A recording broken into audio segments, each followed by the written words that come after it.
All right, welcome everyone. We're going to get started in a few minutes, so we'll let you get settled in. If you haven't been to Zoom before, there are some tools on the bottom of your screen. If you wiggle your mouse over it, there's a Q&A and there's a chat. If you have any questions, things aren't working for you, you can put them in the chat. I'll try to answer them for you.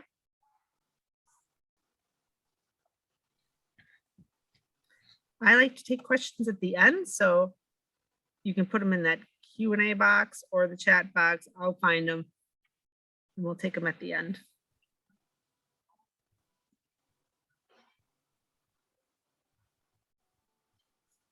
We have a few more minutes for people to log in.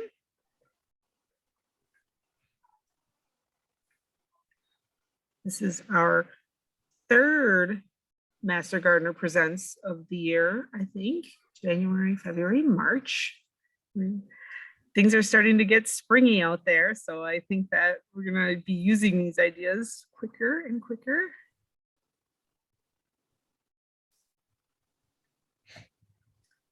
I know I've been kind of looking at my garden and trying to decide what I want to do.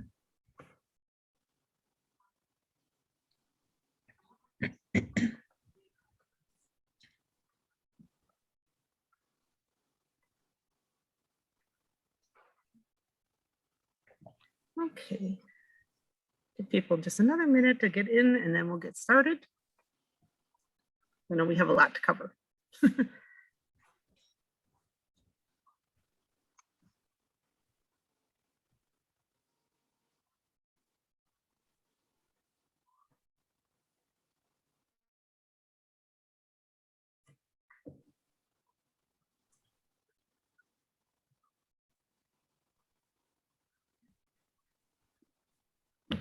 All right, hello and welcome everybody. This is Master Gardener Presents, brought to you by the Allegheny County Master Gardeners Association and the Kimberly Library. I'm Jill and I run the Zoom stuff here that can get this going. And I'm here today with Tom, who does all the planning for this program. Hi, Tom. Hello. And thank you for coming today. And our program tonight is on companion plantings for the shade garden. And our speaker tonight is Tammy Borden, who is another master gardener. And she is extremely active in the national organization, Hosta organization. And a couple of years ago, the organization had their meeting in Green Bay, and her garden was one of those on the tour. So she's nationally known for her expertise on hostas. And she's talked about hostas in these programs before. So this is a new spin on things. And it is what goes along with hostas. So I'm just going to stop talking and turn it over to Tammy. Hi, everybody. It's good to kind of see you via Zoom. I'm getting over a cold that I had about a month ago, and it's decided to just linger in my throat. So I apologize if I'm clearing my throat a lot. But yes, we're talking about companion plants for the shade garden. And as Tom mentioned, it's companion plants to what? And in my opinion, the ultimate shade plant is the hosta. And for those who aren't big fans of hostas, you probably have a notion that all hostas look alike and are like, well, there's the green one and then there's the green and the white one. So what's the big deal about hostas?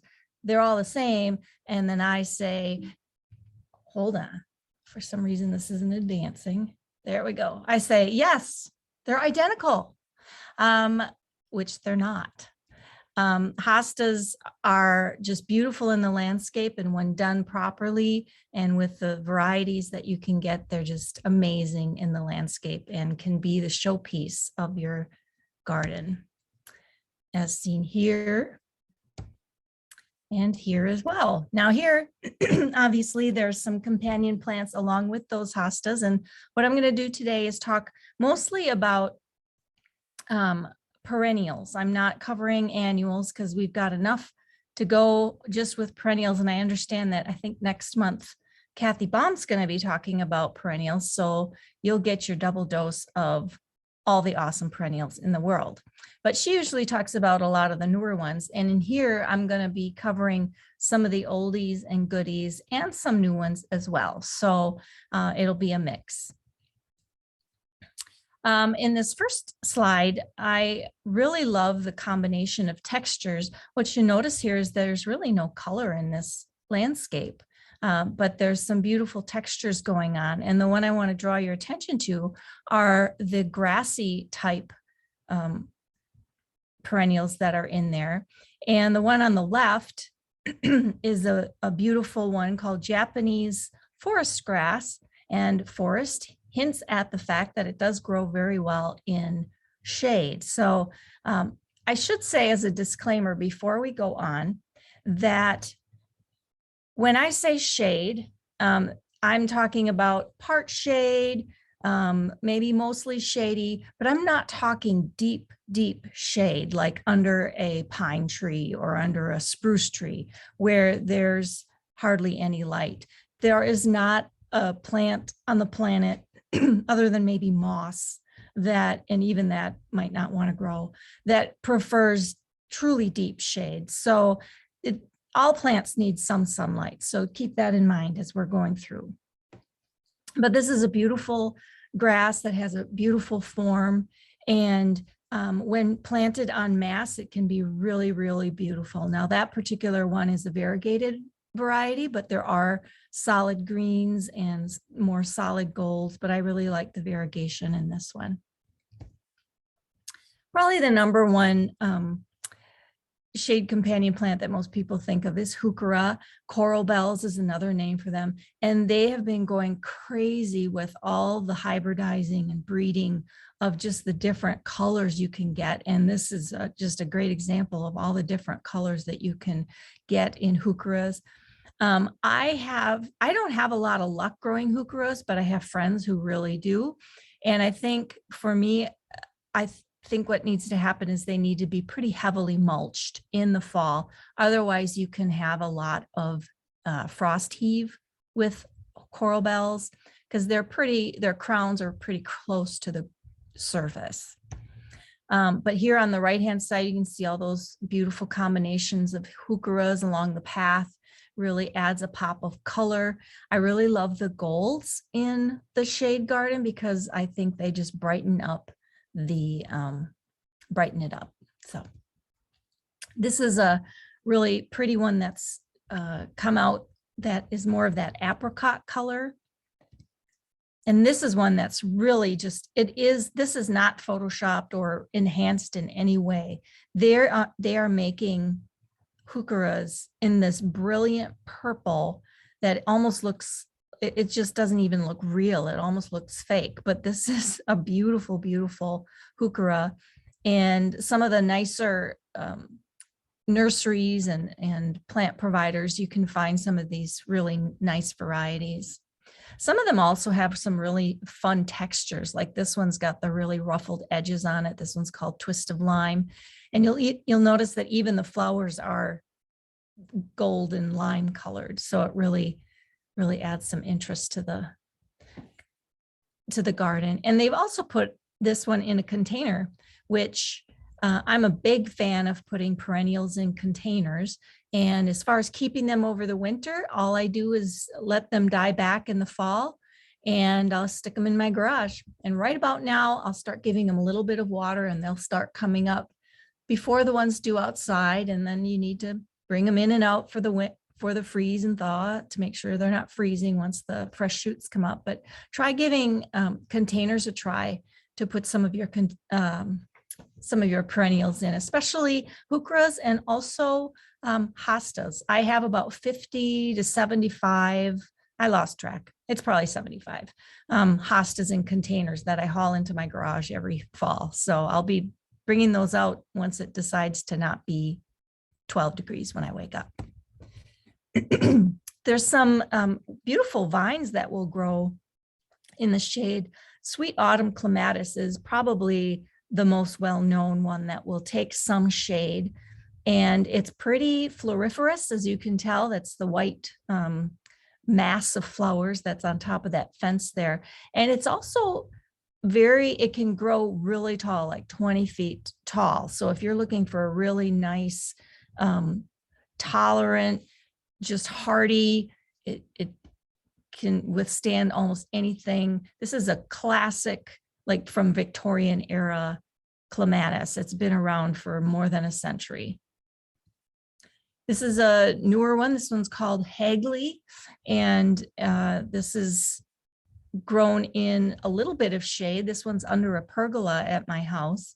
And so some clematis can take some shade. You might not get as many flowers as you would if it were in full sun, but you'll get some. And many of you probably know that clematis actually prefer to have their feet or their root zone shaded. They don't like plain old dirt. They don't like to be exposed to the elements and to the sun. So planting a hosta at the base of a clematis is a great idea because it'll shade the roots and it'll look beautiful. This is one that I have in my yard too. That's just really pretty. It's a cross with Jackmani. And I just got this one at Menards a few years ago, and it's just such a beautiful one. And here it's shown next to Liberty. As the flowers mature, that kind of purplish, bright purplish streak that you see in the center kind of starts to fade, but you can see on some of the newer buds that bright, almost pinkish purple streak is in the middle. And this hosta here is called Liberty. Again, a really boring one. I know. Wisteria can take, is actually really nice to shade your shade garden. So if you've got a bunch of hostas and you've got a pergola or an arbor or something like that, you can put a wisteria on there and it can travel over that and help provide some shade for the shade garden. Daylilies are, in fact, daylilies are probably one of the most common companion plants for hostas. In fact, there's a lot of societies that are the Daylily and Hosta Society. There's dozens of them across the country where they just combine them because people who love hostas tend to love daylilies. I'll be honest, I'm not a huge fan of daylilies. They just kind of look like grass to me when they're not blooming, but when they bloom, oh my. So I love to get ones that are going to be showstoppers. Now this one is called Beach House. The best source in our area for daylilies is Solaris Farms, and that's here in Wisconsin. It's out past Brillion by, I think it's Reedsville. They're out in the country. They have beautiful, beautiful daylilies. And if you go, I'd say in late June, when they're at full peak, you can see what they look like. And that's when I went and I saw this one and I had to have this one.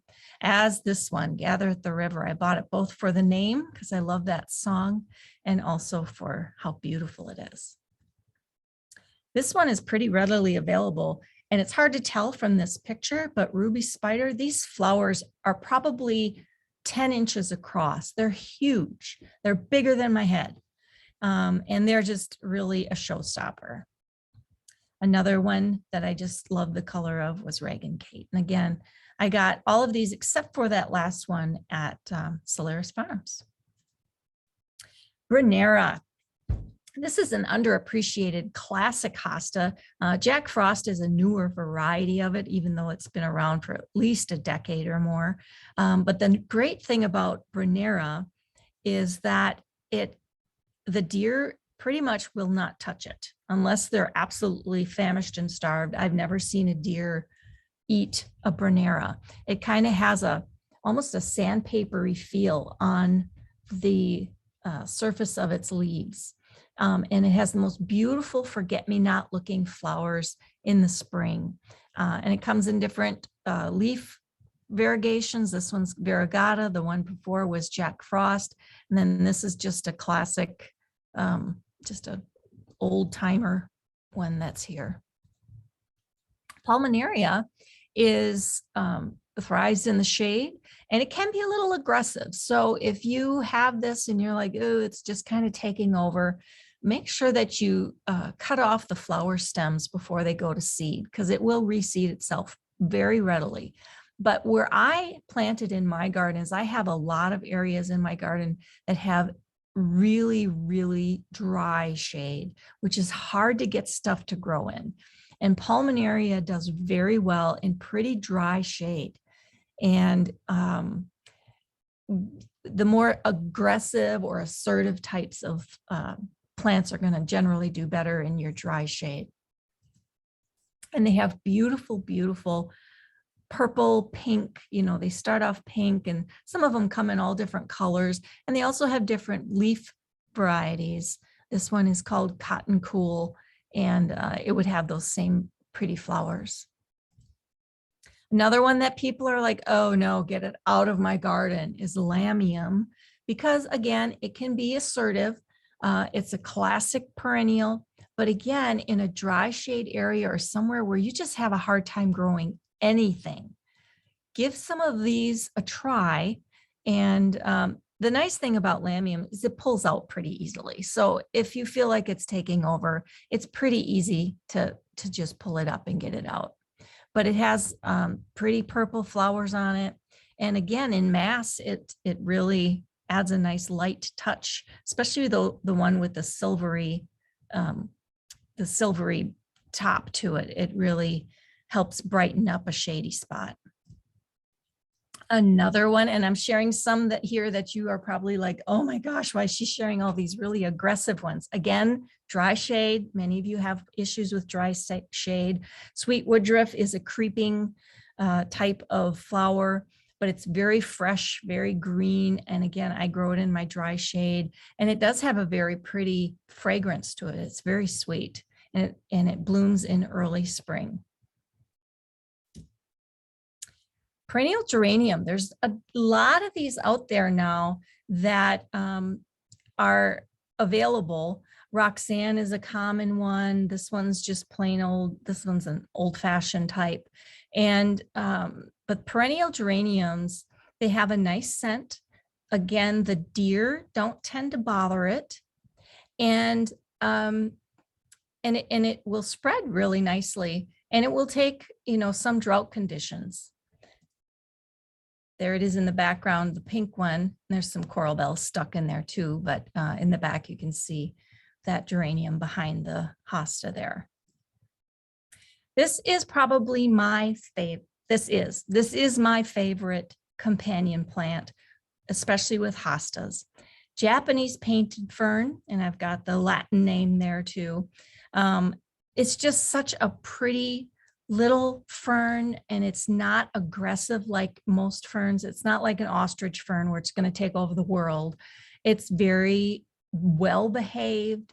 It's just lacy. It's got a really cool color that you don't see very often. And then it's got those burgundy stems that contrast with it. I just think it's such a beautiful little fern. And it's, for me, they stay in nice little clumps. And once in a while, I'll get babies and I can spread them around the yard. And I think it's just such a pretty, pretty plant. Other types of ferns. This is a newer one out on the market. It's a Victoria lady fern, but it's got these fanned tips to it. So it's got a really unique shape to it. Any of those ones that have kind of a unique shape, or they might, well, ferns aren't going to be variegated, but they aren't going to be quite as aggressive as your standard fern. Here in the right is called Lady in Red. That's another fern. That's a really nice companion plant. And again, I think the texture of ferns against the, say, the nice broad leaf of a hosta, getting those really lacy fronds of the fern to contrast against it, I think it just really creates a really nice scene. Japanese primrose. Now there's regular primrose, which you can buy in most anywhere. And in fact, if you bought a Primrose, I know Aldi had them, and I think Stein's has them right now for like $3 or something like that.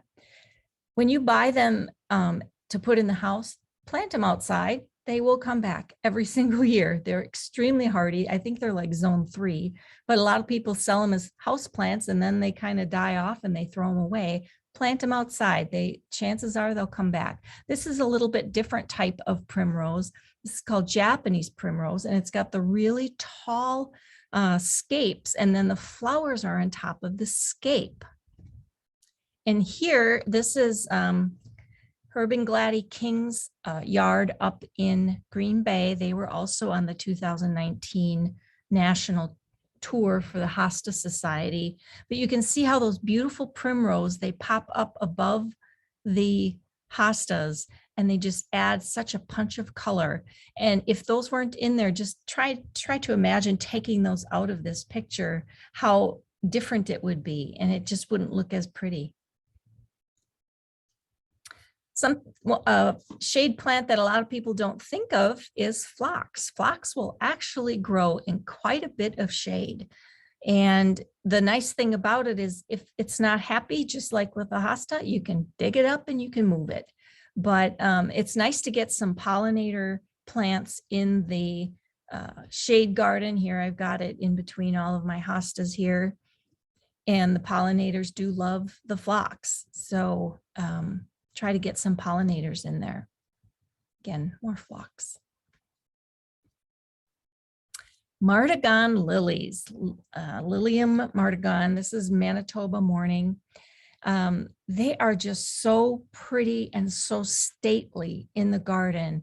They just add an elegance that I don't think any other type of companion plant quite can. They just look exotic, and they tower above, you know, the rest of the garden, and they provide beautiful, beautiful just contrast and also height, which is sometimes not thought of in the garden. As far as when you're thinking of design, try to create different heights of things going on. If everything's all one plane, it kind of, your eye doesn't know where to go. So try to think of ways to put height in the garden, whether that's another plant like this Martagon lily, it might be an accessory, might be a bird bath, it might be, you know, a trellis or something like that. Just try to create certain spots in your garden where you can create some height.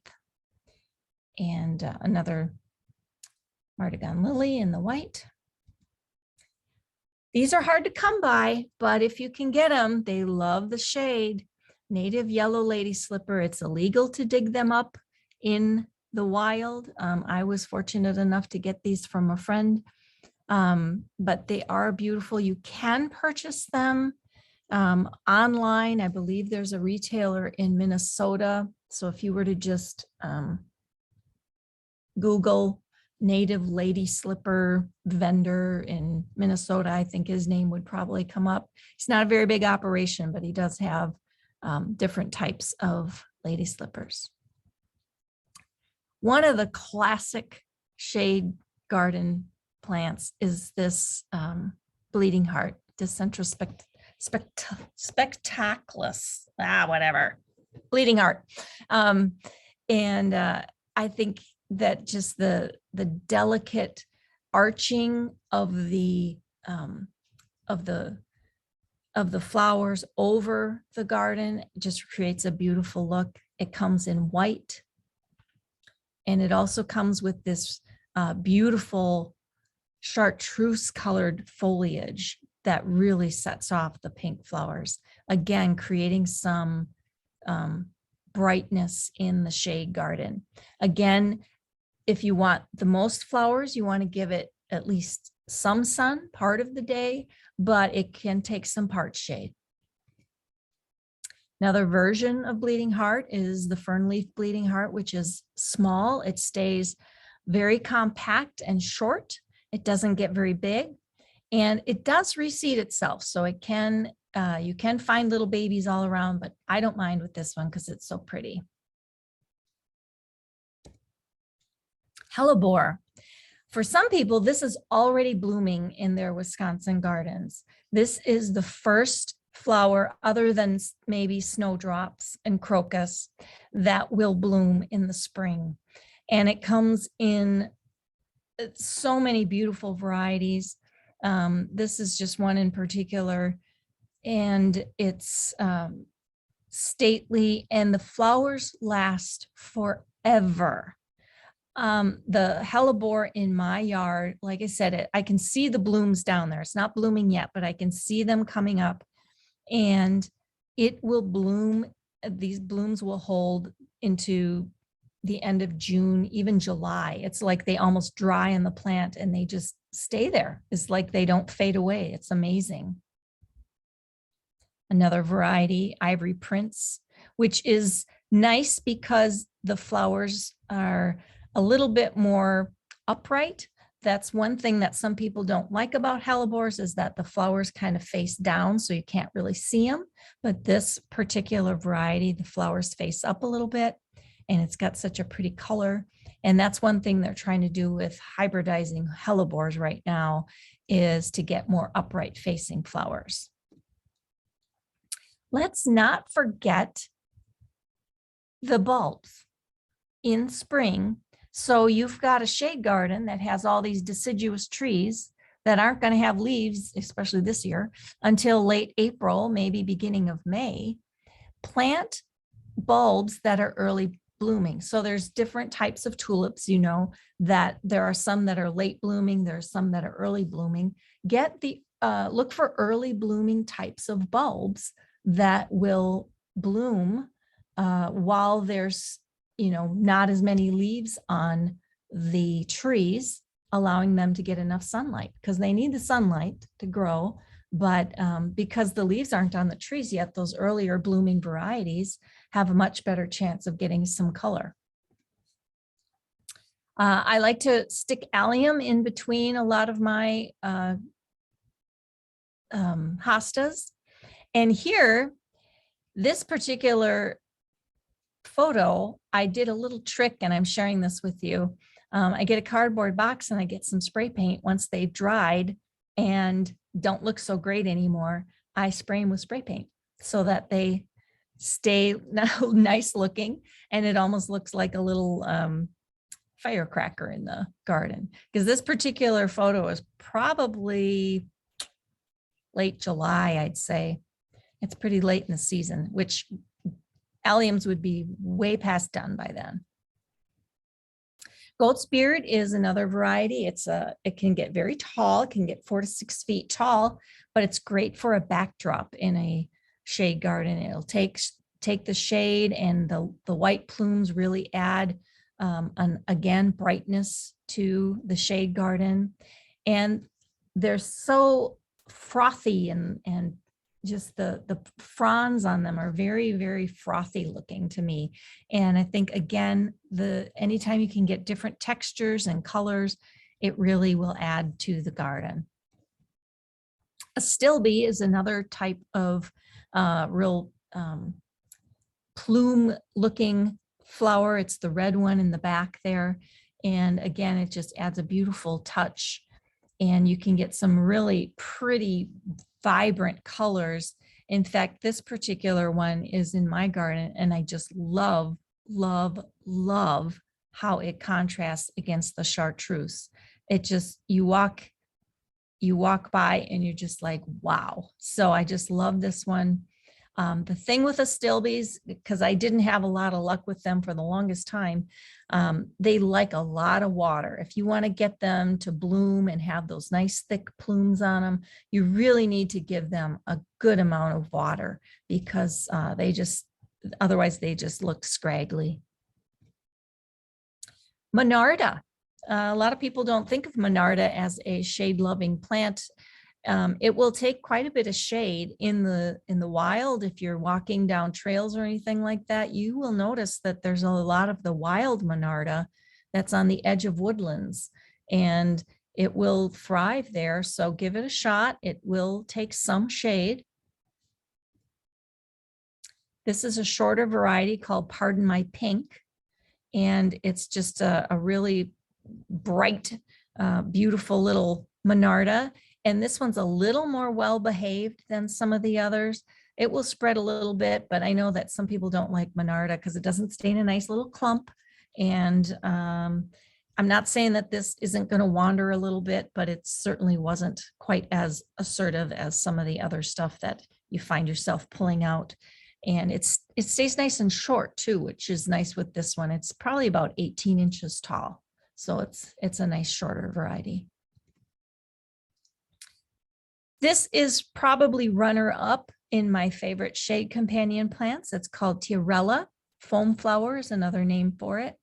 And it blooms early in the spring, and it blooms for quite a while. It blooms for probably a good month and a half in my garden, which, you know, a lot of people are like, what will bloom all year long? And I just usually say, well, fake flowers do that. Other than annuals, you really aren't going to get perennials that are going to bloom all summer long from like May until August or September. So, but Tiarella has a really long bloom period. It's kind of related to Heucheras, and you've probably heard of Heucherella. Well, that's a hybrid of a Heuchera and a Tiarella, comes up with a Heucherella.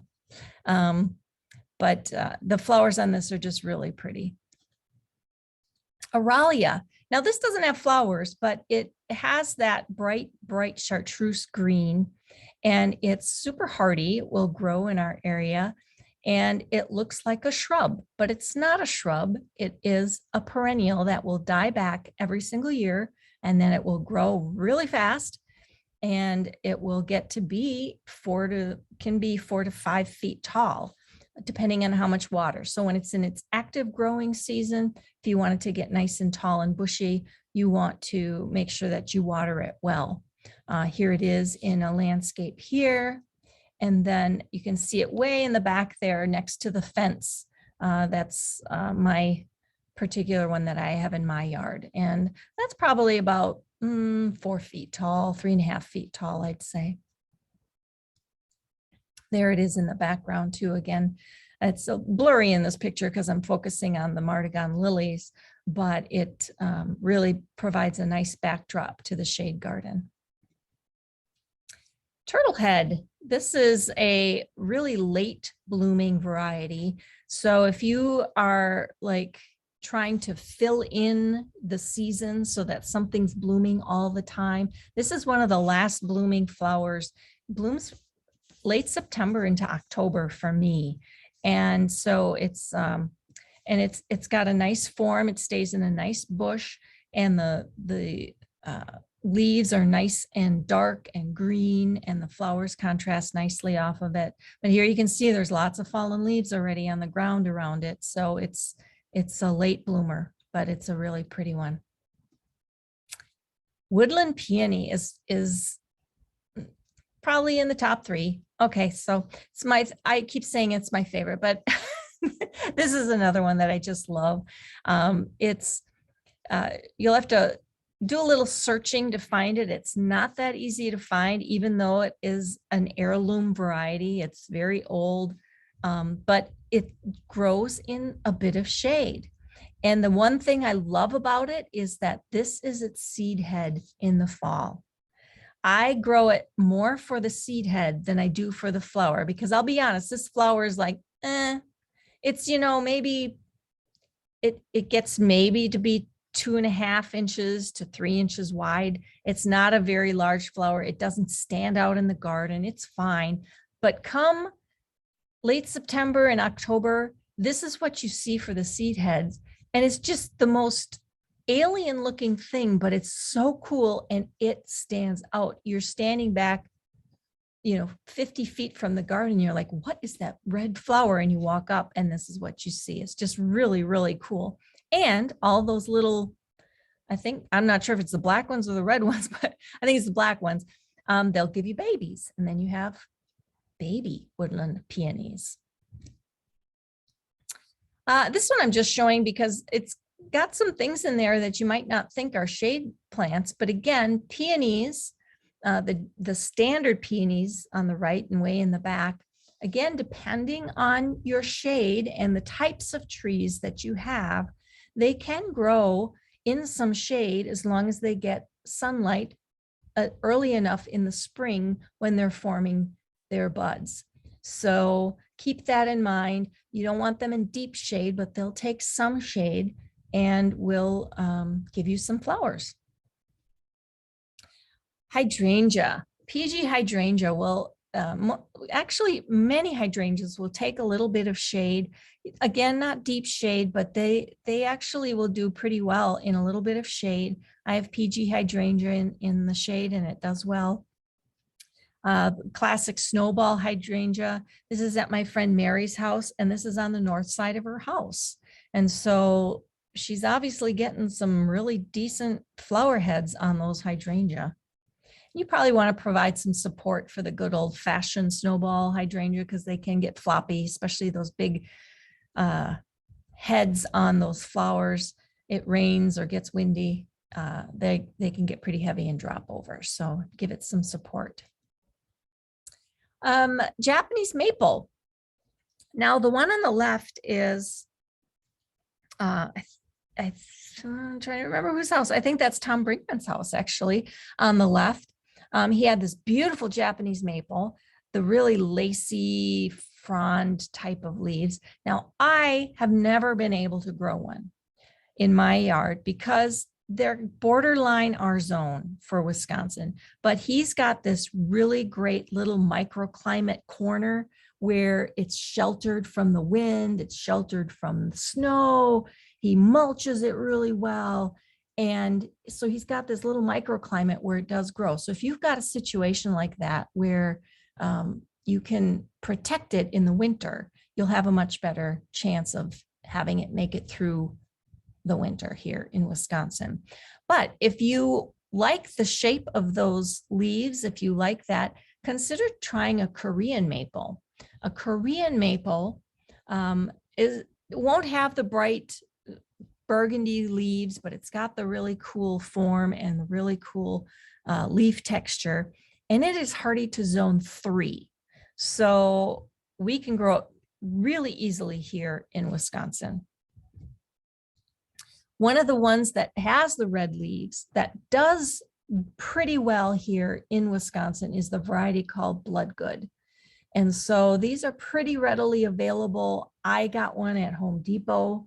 You can get them at most nurseries. Mine I got on clearance at the end of the season for like $12 and it survived. So I figured for $12, I'll take a chance.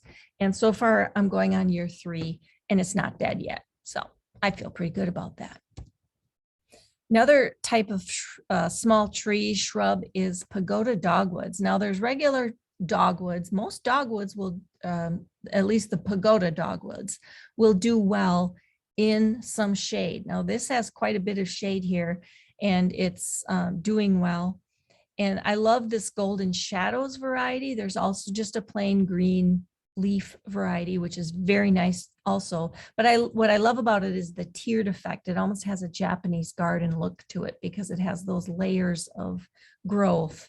And the leaves on this particular one, Golden Shadows, they're just really, really pretty. All right, so that's what I've got for you today. I want to just tell you a little bit about the American Hosta Society. That is the organization that I'm the vice president of.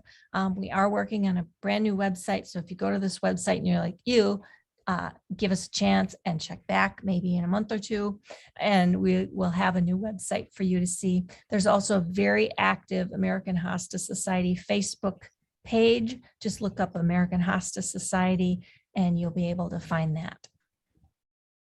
And if you become a member of the American Hosta Society, you get this beautiful printed volume. It's like a really nice magazine, great articles, beautiful photos. So you get that twice a year and some other little perks here and there. And I just want to say thanks. I'm done. Wow. Super, Tammy, that was amazing. So if anyone has any questions for Tammy, you can put them in the chat or the Q&A. It's pretty quiet this time. People must be busy making their lists of things to buy. You promised beautiful pictures and they certainly delivered. So does anyone have any questions? pop I them on see- in there. I see in the Q&A, it says what type of soil mix I use in my garden. And I'm lucky to have some loam in, like natural loam in my garden, but I have some areas that are also little bit of clay. So I try to mix in compost. I also try to mix in some topsoil. Like if I'm starting a new garden bed, I will use a combination of some compost and dried manure and topsoil, and I'll mix it in. I see one. What type of fertilizer do you use?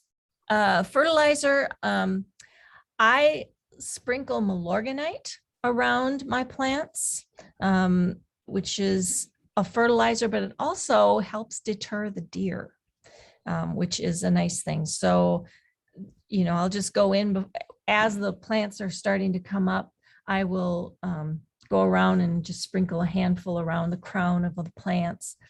I will use, other than that, I don't use a lot of fertilizer, but when I do, I use tomato fertilizer actually. It's more, it's just more balanced, and you're not promoting too much growth that way.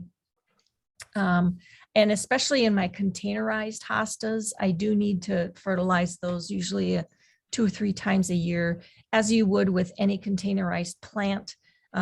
You're going to be watering it more, and so the nutrients are going to tend to wash out of it. So you do need to fertilize those a little bit more. Mary Susan asked, when is the best time to divide most hostas, and what is the best way to do so? Spring or fall is probably the best, but I'll be honest, I've done it all summer long.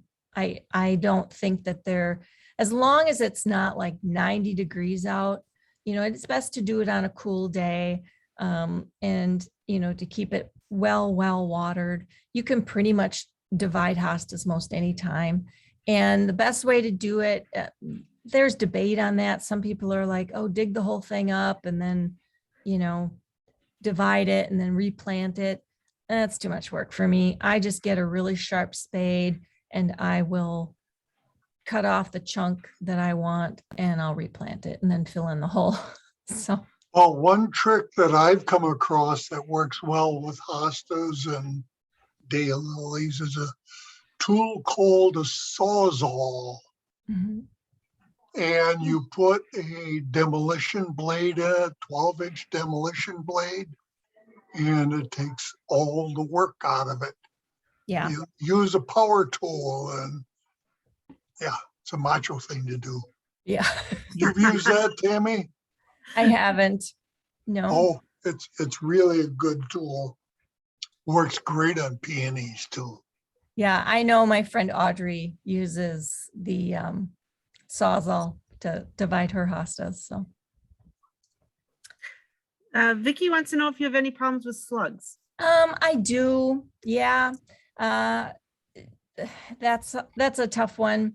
There is a mixture that you can spray on in the spring, like when things are coming up and when the slugs are first kind of emerging.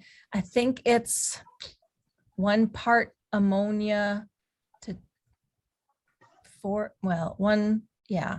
part ammonia to like 6 parts water. I have to look it up. Don't quote me on that. But if you just look up ammonia slug home recipe, it will give you the proper ratio. But you can go around and you put it in a tank sprayer and you just go around and spray with that.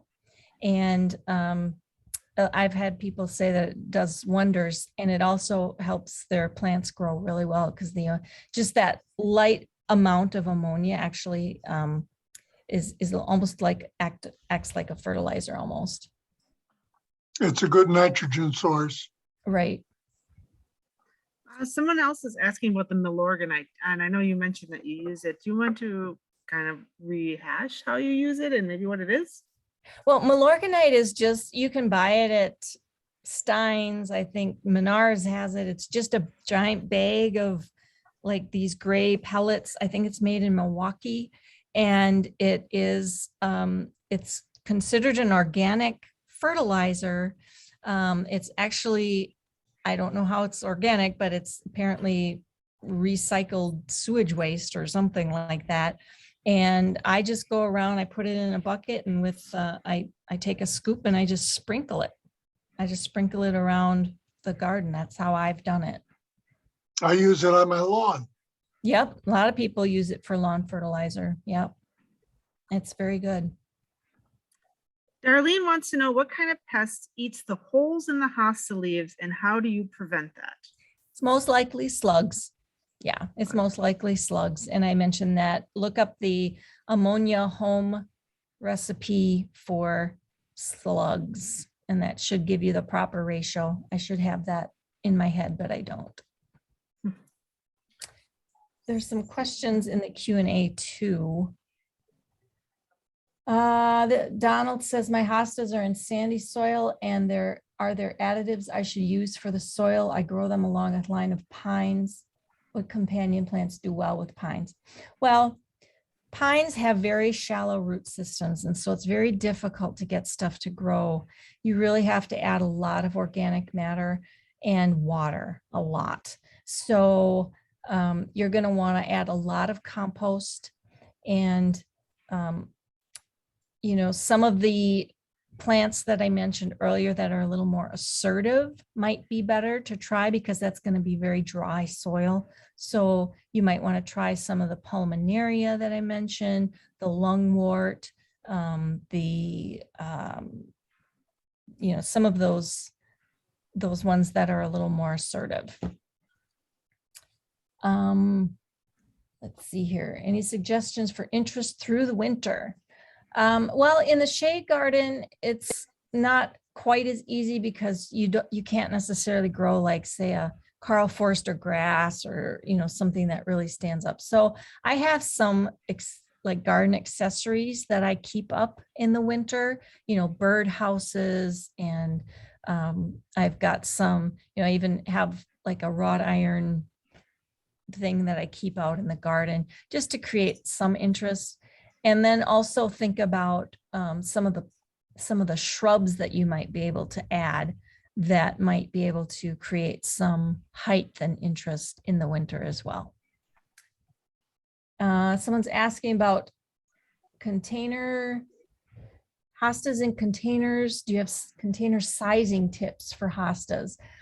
Don't pick, it's kind of like house plants. You don't want to oversize your container. So if you take a really tiny house plant and you put it in a really big container, chances are it's going to rot because it doesn't like that. And same thing with hostas or most perennials, really. Try to, you know, you don't want it to be super root bound, but actually hostas don't mind being a little bit root bound in a container.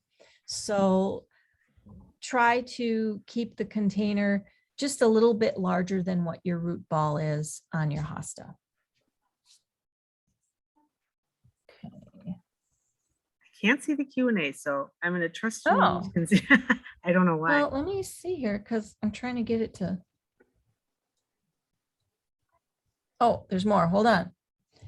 Which plants are summer to fall bloomers? Well, I kind of mentioned that. there's really, well, I mean, as far as summer to fall, the phlox are summer and will maybe go into the fall. Hostas.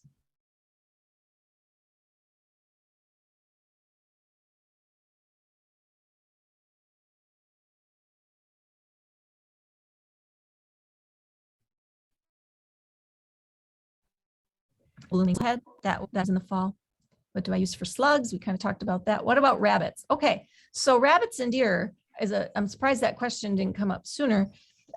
What I use to deter rabbits and deer, I use liquid fence, which is a really stinky spray.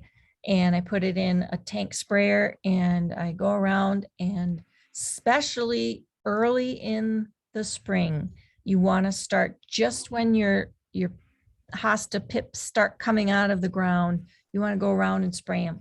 And then you want to probably do that every week for the first month, because you've got all this new growth coming up. And as soon as the top grows up that doesn't have, and then the bottom grows that doesn't have the deterrent on it, it's not going to deter them anymore. So you want to start early and basically try to train them to stay away from your plants. So that plus the Milorganite does help. So how do you keep nematodes away from hostas? You don't. Nematodes are a microscopic pest. They live in the soil. You either have them or you don't. And there's really very little way to get rid of them on scale. Like if you've just got one little spot where they are, you can buy a nematode. There's products called Nemastop, I think is one of them. You can just look up those up online. So if you've only got like one or two plants that have nematodes on them, you could probably do something. But if they're all over your yard, they're all over your yard. There's really nothing you can do. The good news is that it's mostly cosmetic. It's rare that nematodes are actually going to kill a plant. Yeah, they unfortunately they are just there in the soil. It might help to do cleanup in the fall rather than let them sit over the winter, but that's debatable too. A lot of people don't think that makes a difference. When do I cut my flower stalks off of my hostas? It depends. I like to save seeds from some of my hostas to plant in the spring. So for those, I will let them dry and form a seed pod before I cut them off. Sometimes it just depends if I think it looks scraggly and ugly. There's some plants, some hostas where the flowers and the flower stalks they look yucky. And so I cut them off, but some people just leave them on all the time. So it's really a personal preference there. I like to leave one or two on just to mark where the plant is. You can do that too. Yeah. Or you can just cut them, so that it's only, not to the ground, but a little bit shorter. One thing to keep in mind for those of you who are really concerned about, beneficial insects is that the hosta stalk is pretty hollow, and a lot of overwintering insects will want to overwinter inside of those hosta stalks, the flower stalks. So keep that in mind. I do like to clean up in the fall because it gives me a head start in the spring, but then I do like to leave just a few here and there that stay up so that I have woods all around. I live out in the, there's forest behind me. So I have plenty of places for beneficial insects to overwinter, but especially in town, if you can bring yourself to leaving some of those stalks up for those beneficial insects, that's nice too. Did you see this one about a stilby? My stilby die out in the shade by my hostas. What am I doing wrong? I feel like you had a tip before a stilby. Yeah, they just need a lot of water. Yeah. And then there's two questions here. How many varieties of hostas do you have? And how do you keep track of their names? Okay, so I have a fever and the only cure is more hostas. So I have 630 varieties. And I keep track of them with labels. I have a spreadsheet on my computer where I list them, and I list who I got it from. And because some of them have some sentimental meaning, just like a lot of people have, maybe a plant they got from somebody that, they know or love, and it has some meaning to them. And I have a lot of hostas like that too, that I've gotten from friends over the years. But as far as keeping track of them, the labels I use are called Kincaid, Kincaid is the brand. And they're much more durable than any ones you can find in the, just at Walmart or Stein's or whatever. And they're more expensive, but they last. I've had some of them for years and years and years, and they last. And then as far as labeling them, I use a Brother P Touch TZ label maker, and it doesn't fade. It doesn't wash off in the snow. I've had some labels also for years and years and years with those types of, yes, thank you, Jill, for putting that in there. Yeah, so there you go. Great. I'm not Oh, seeing. Pat is putting on the slug recipe. Look at that. Hold on, Pat. 1 cup ammonia, 5 cups of water, 1 to 5. I was close. Yeah, so 1 part Amazing. ammonia, 5 parts water, and then you just put it in a tank sprayer, you know, in those pump sprayers. Go around and spray it all around your hostas. Early in the spring, do it every, couple weeks, because there are eggs in the ground too. So you want to do it every couple weeks for a while, and then it should knock down your population. Thanks, Thank you, Pat. Well, I don't see any more questions. Thank you, Tammy. This was very informative and awesome. And I hope everyone got some great ideas of things to go shopping for. Good. So we'll be back next month. If you have any questions about hostas or companions or any other gardening question, you can send it to Gardener SOS at outagamy.net, and we'll get back to you. If it's a hosta question, I'll forward it on to Tammy.